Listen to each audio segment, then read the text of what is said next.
बहुत धन्यवाद देना चाहता हूँ जो शिक्षक आए हैं। बहुत बहुत आप लोगों का आभारी हूँ, आप आज समय निकाल कर यहाँ पर आए हैं। ये जो कार्यक्रम है शिक्षा सम्मेलन, ये शिक्षा सम्मेलन की शुरुआत जैसा कि मेरे साथी अंकित भड़ाना जी ने भी बताया, पिछले 8-10 सालों पहले हम लोगों ने शुरुआत की थी, जिसका उद्देश्य मेधावी छात्र छात्राओं को प्रेरित करना, वो जीवन में बेहतर कार्य करें, उसके लिए उनको सहारा देना। दो चीजों पर बेसिकली हमारा जो फाउंडेशन है वो काम करता है। पहला शिक्षा और दूसरा ग्रामीण विकास। दोनों ही विषयों पर मैं थोड़ा सा आप लोगों का समय लेना चाहूंगा, क्योंकि दोनों ही जीवन को हमारे को बहुत ज्यादा जुड़े हुए हैं हमारे जीवन से और हमारे जीवन को अफेक्ट करते हैं। जब हम शिक्षा की बात करते हैं तो आज अगर हम देखें, जब हमारा देश आजाद हुआ था और आज जब 70 साल बाद हम लोग खड़े हुए हैं, 70 सालों में हमारे देश में लिटरेसी रेट बढ़ा है, इसमें कोई शक नहीं किया जा सकता, ये बात बिल्कुल सच है। लेकिन इसी के साथ एक बात और सच है कि आज हम लोगों ने अपने देश में पढ़े लिखे बेरोजगारों की फौज खड़ी कर ली है। आज हमारे देश में पढ़े लिखे बेरोजगार हैं, पहले हमारे देश में अनपढ़ बेरोजगार थे। मुझे लगता है मेरी बात आप समझ रहे होंगे। हम लोगों ने लिटरेसी रेट बढ़ाया है, लेकिन अपनी शिक्षा की जो गुणवत्ता थी उसको नहीं बढ़ाया। ये एकमात्र रीजन है। आज हमारे छात्र छात्राएं चाहे 90% नंबर ले आए, चाहे 80% नंबर ले आए, लेकिन वो अपने पैरों पर खड़ा होने के लिए दिन रात मेहनत करते हैं और 8-8, 10-10 साल अपने खराब करते हैं, और फिर भी उनको पूर्ण ये जानकारी नहीं रहती कि क्या हम जीवन में सफल हो पाएंगे। हेलो, ये जो टीम है सूर्य शक्ति फाउंडेशन की, ये जो टीम है, अगर मैं अपनी बात करूं, मेरा नाम आशुतोष शर्मा है। मैंने इलेक्ट्रिकल से बीटेक किया, इलेक्ट्रिकल इंजीनियरिंग से एमटेक किया और उसके बाद एक सरकारी इंजीनियर के पद पे मैं रहा। लेकिन मुझे कहीं ना कहीं ये लगता था कि जिस पद पे मैं हूं वहां पर मैं वो कार्य नहीं कर पा रहा हूं जो मैं करना चाहता हूं। मैं चाहता था कि जिस गांव से मैं निकल कर आया हूं, मेरी शिक्षा से उस गांव के बच्चों को कुछ फायदा मिलना चाहिए, और इसके लिए मैंने निरंतर प्रयास किया और वहां पर मैं जाता था, बच्चों को पढ़ाता था, उनसे मिलता था, लेकिन मुझे कहीं ना कहीं ये असंतोष था कि मैं उन बच्चों को वो मदद नहीं दे पा रहा हूं जो मैं देना चाहता हूं। इसलिए मुझे डिसीजन लेना पड़ा कि मुझे सरकारी नौकरी छोड़कर मुझे कुछ ऐसा काम करना चाहिए जिससे मैं अपने गांव के बच्चों को तो एक बेहतर कार्य जीवन में करने के लिए प्रेरित करूं ही, साथ साथ आसपास गांव के बच्चों को और आसपास जिले के बच्चों को भी मैं उस लेवल पर मार्गदर्शित कर सकूं, उनको कुछ बेहतर चीजें बता सकूं। और इसकी शुरुआत जब हम लोगों ने करी तो गांव में 5 बच्चों को बैठा के हम लोग पढ़ाते थे। आज अगर मैं अपने गांव की बात करूं तो अगर 1 महीने में हम लोग टेस्ट लेते हैं तो उस टेस्ट देने के लिए गांव के 500 बच्चे आते हैं, और अगर 1 महीने हम लोगों ने टेस्ट नहीं लिया, बच्चे घर पे आ जाते हैं कि भैया इस बार टेस्ट नहीं हुआ। तो ये मेरे गांव का माहौल है। दूसरा, जब हम लोग गांव की बात करते हैं तो उत्तर प्रदेश में 60,000 गांव है, तो 60,000 गांव जो है उनको बेहतर करने के लिए हम लोगों को सिर्फ 60,000 नौजवान चाहिए, ज्यादा नहीं चाहिए, सिर्फ 60,000। अगर सिर्फ एक बच्चा ये जिम्मेदारी ले ले कि मैं जिस जगह पर रहता हूं उस जगह को मुझे बेहतर करना है, तो मुझे लगता है ये काम बड़ी आसानी से किया जा सकता है। और इसके लिए हम लोगों ने ये जो सूर्य शक्ति फाउंडेशन है, इसमें 2 चीजें चुनी, पहला शिक्षा और दूसरा ग्रामीण विकास, क्योंकि देश की 80% जो जनसंख्या है वो आज भी ग्रामीण है। अगर मैं कोरोना के बाद की बात करूं तो आज केवल अगर देश को किसी ने रोका हुआ था तो वो ग्रामीण थे।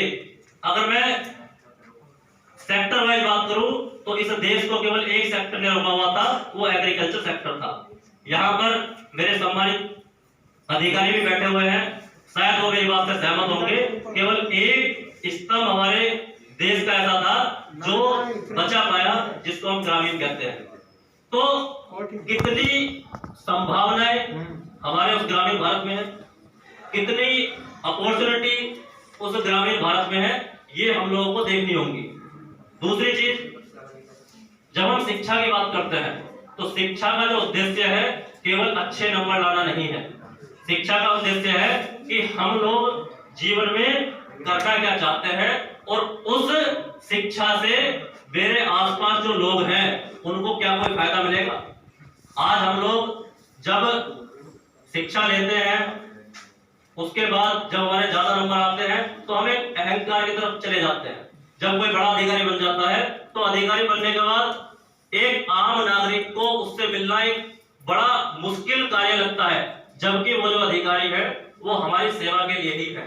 तो ये जो अहंकार वाला भाव है, जीवन में आप चाहे कितने भी बड़े क्यों ना बन जाए, वो भाव अगर आपके अंदर नहीं आ रहा है तो आप वास्तव में एक इंसानियत वाला काम कर रहे हैं। तो आगे जो यहाँ पर बच्चे आज आए हैं सम्मानित होने के लिए, मैं उनसे ये विशेष तौर पर कहना चाहता हूँ कि जीवन में अपने पैरों पर खड़ा होना है, पहला उद्देश्य ये होना चाहिए। और अपनी शिक्षा से दूसरों का हम क्या भला कर सकते हैं। आज हमारे देश में 135 करोड़ जनसंख्या है। इस जनसंख्या को कौन संभालेगा? हमारी तो जिम्मेदारी है। ये जो यहाँ पर छात्र छात्राएं बैठे हुए हैं, यही तो देश का भविष्य है। तो ये जो देश का भविष्य है, अगर ये अपने पैरों पर ही नहीं खड़ा हुआ तो देश को अपने पैरों पर कैसे खड़े करेंगे? तो इसलिए ये आपकी जिम्मेदारी भी है। और जो आज यहाँ पर हम कन्नौज में आए हैं, रेखांकित फाउंडेशन जो काव्या सिंह जी है, मैं कई सालों से इनसे जुड़ा हुआ हूं और लगातार इनके साथ काम कर रहा हूं। कई सालों से लगातार काव्या सिंह जी के साथ मैं काम कर रहा हूं और जिस स्तर पर ये कन्नौज में काम कर रही है, मैं देखता रहता हूं, सोशल मीडिया के माध्यम से मैं इनसे जुड़ा हुआ हूं, कैसे गांव-गांव जाकर आज ये महिला सशक्तिकरण पर काम कर रही है। आज गांव की उन लड़कियों को सैनिटरी पैड बांटने का काम कर रही है जिनको उस विषय में पता भी नहीं है। तो ये जो काम है ये वास्तव में शिक्षा का काम है। उनको ये समझ आई कि आज भारत की ग्रामीण परिवेश की जो लड़कियां हैं किन मुश्किलों से गुजरती हैं, उनको कैसे बेहतर जो सुविधाएं हैं वो पहुंचानी है, कैसे उनको जागरूक करना है, कैसे गांव-गांव जाकर उनके अंदर एक प्रेरणा देनी है कि वो अपने पैरों पर खड़ा हो सके और दूसरों के लिए भी प्रेरणा बन सके। तो ये जो काम है काव्या सिंह जी कर रही है लगातार। साथ ही अगर मैं टीम की बात करूं, जो सूर्य शक्ति फाउंडेशन की टीम है उसमें जितने भी लोग हैं वो हाईली क्वालिफाइड है। अगर मैं प्रेसिडेंट की बात करूं अपने, मेजर युद्धवीर सिंह सिसोदिया जी जो इंडियन आर्मी में मेजर रहे, एक व्यक्ति जो इंडियन आर्मी में मेजर रहा हो और आज भी रिटायरमेंट के 15 साल बाद आप लोगों के बीच में बैठे हैं कुछ बेहतर आपको बताने के लिए, तो मैं मानता हूं कि ऐसे लोगों से हमें सीख लेनी चाहिए। दूसरे जो हमारी बहन स्नेहा, आज पूरे देश में सिर्फ एक ऑस्कर हमारे देश को मिला है और अभी 2019 में एक मूवी बनी थी पीरियड एंड ऑफ सेंटेंस, जो अमेरिका के डायरेक्टर आए, भारत के एक गांव में उस मूवी को शूट किया गया और उसके बाद वो जो मूवी थी वो ऑस्कर के लिए नॉमिनेट हुई और ऑस्कर के लिए नॉमिनेट होने के बाद पहला ऑस्कर भारत को मिला और वो आपके बीच में स्नेहा जी बैठी हुई है। मैं चाहूंगा उनके लिए एक बार जोरदार तालियां बजाएं। तो तीसरे अगर मैं बात करूं, निशांत तिवारी जी जिन्होंने बीटेक किया हुआ है और पिछले 7-8 सालों से एनर्जी सेक्टर में काम कर रहे हैं। इसके अलावा अगर मैं बात करूं आकांक्षा जी जो बीटेक एमबीए किया हुआ है और लगातार महिला सशक्तिकरण पर काम कर रही है, लगातार जो एनर्जी सेक्टर है उसमें काम कर रही है और कोशिश कर रही है कि किसी भी तरह से जो छात्राएं हैं उनको मार्गदर्शित किया जा सके। तो ये जो लोग हैं, एक नरेंद्र सिंह जी हैं जो आज आए नहीं है, वो उत्तर प्रदेश के मैं कहूँगा सबसे युवा प्रधान रहे हैं और कई सम्मान उन्हें मिले हैं और उन्हीं के साथ मिलकर हम एक प्रोजेक्ट पे काम कर रहे हैं जो स्मार्ट विलेज प्रोजेक्ट है। ये जो ग्रामीण, जो मैं कहता हूँ ग्रामीण विकास, तो ग्रामीण विकास मतलब 60,000 गांव, और ये 60,000 गांव हमारे अगर अपने पैरों पर खड़े हो जाए तो शायद ये उत्तर प्रदेश आत्मनिर्भर हो जाएगा। लेकिन ये काम करेगा कौन? उसके लिए हमें 60,000 नौजवानों को निकालना पड़ेगा। 35 करोड़ जनसंख्या में से क्या हम 60,000 नौजवान निकाल सकते हैं या नहीं? क्या लगता है आप लोगों को?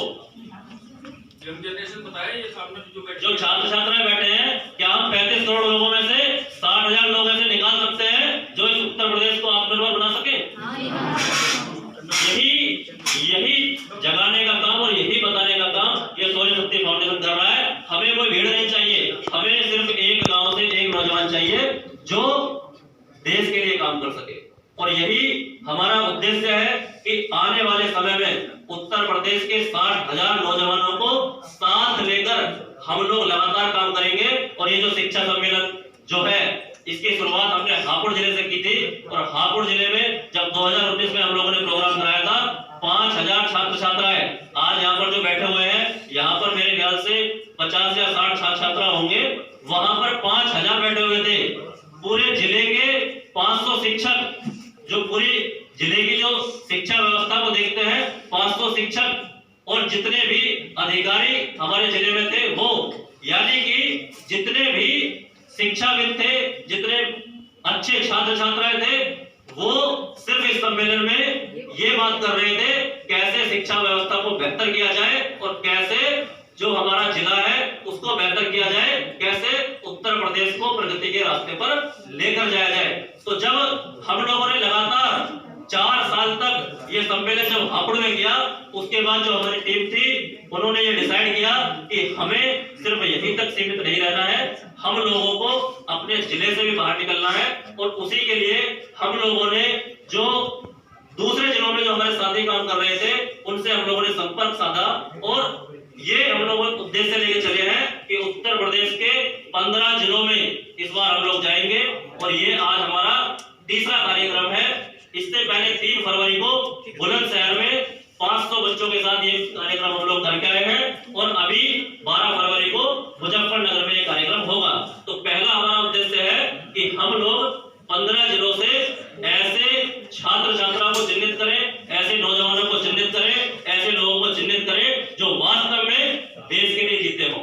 क्योंकि आज जो देश के हमारे के हालात है, मैंने आपको बताया लिटरेसी रेट बढ़ रहा है, लेकिन पढ़े लिखे बेरोजगार हम लोग तैयार कर रहे हैं। ऐसे लोगों से ना तो वो अपने जीवन को बेहतर कर सकते हैं और ना ही इस देश में कोई योगदान दे सकते हैं। क्या आपको चाहिए ऐसे नौजवान जो अपने पैरों पे ना खड़े हो और इस देश को भी कुछ ना दे पाए? ये जनसंख्या बढ़ाने से हमारा देश आगे नहीं बढ़ेगा। जो बच्चे हैं, जो छात्र छात्राएं हैं, उनके अंदर वो काबिलियत पैदा करनी पड़ेगी, और ये काम हमको आपको मिलकर करना पड़ेगा। तब जाकर हम एक अच्छे देश का सपना, जो हम बातें करते हैं ना भारत को विश्व गुरु बनाना है, वो ऐसे ही नहीं होगा। वो विश्व गुरु जब बनेगा जब स्नेहा जैसी लड़कियां एक गांव से निकलकर अमेरिका तक जाएंगी और भारत का परचम वहां पर लहरा के आएंगी। मैं चाहता हूं उत्तर प्रदेश के हर गांव से एक स्नेहा निकले और पूरे विश्व को बताए कि भारत के जो छात्र छात्राएं हैं, भारत के जो नौजवान हैं, भारत के जो लोग हैं, उनकी काबिलियत क्या है। हम सिर्फ भारत को ही नहीं